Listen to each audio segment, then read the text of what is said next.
तो आज की कहानी है लालची बहू।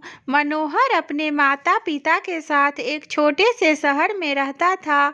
वह एक कंपनी में काम करता था जिसके पैसे से वह अपना खर्चा और अपने परिवार का खर्चा चलाता था। कुछ वर्ष बाद मनोहर की शादी हो जाती है। उसकी पत्नी का नाम रिया था। रिया एक बहुत ही लालची किस्म की औरत थी।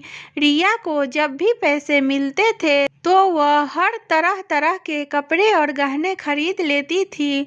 वह जब भी किसी समारोह में जाती थी तो हमेशा नए नए कपड़े और नए गहने पहनकर जाना चाहती थी। जब उसके पास नए कपड़े और नए गहने नहीं रहते थे तब वह अपने पति मनोहर से जिद करके खरीदवा लेती थी। उसकी लालच से उसका पति भी तंग आ गया था। मनोहर रिया को हमेशा समझाया करता था कि हमारी कमाई उतनी नहीं है कि मैं तुमको हर समारोह में जाने के लिए अलग अलग तरह के कपड़े और गहने खरीद कर लाया करूं। मगर रिया उनकी बातों को मानने के लिए तैयार ही नहीं होती थी। एक दिन जब रिया किसी समारोह में गई थी तब उसकी एक सहेली मनीषा उसके घर पर आई। मनीषा ने रिया की सास से उसके बारे में पूछा। रिया की सास ने मनीषा को सारी कहानी बताई। मनीषा ने अब रिया को सबक सिखाने के लिए एक योजना बनाई। वह रिया के घर से सारा राशन लेकर चली गई और राशन के डिब्बे में अपने गहने और नए कपड़े लाकर भर दिए। जब रिया समारोह से वापस आई तब वह किचन के डब्बों में गहने देखकर बहुत खुश हुई। शाम हुआ, जब रिया खाना बनाने गई तब उसे राशन नहीं मिला।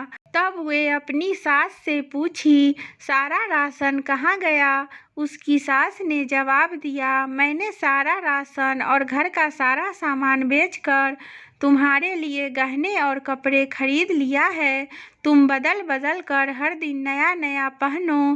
रिया बोली, मगर खाने के बिना मैं गहनों और कपड़ों को क्या करूँगी? तभी उसकी सहेली मनीषा आई और उसने रिया को सब कुछ बताया कि यह तुमको सबक सिखाने के लिए किया गया था। अब रिया को समझ में आ गया कि जीवन जीने के लिए सबसे ज़्यादा ज़रूरी भोजन होता है, ना कि बदल बदल कर गहने और कपड़े पहनना। रिया अब अपने पति के कमाई के अनुसार ही सारा काम करती थी और घर में सभी रिया के इस बदले हुए स्वभाव से खुशी खुशी रहने लगे।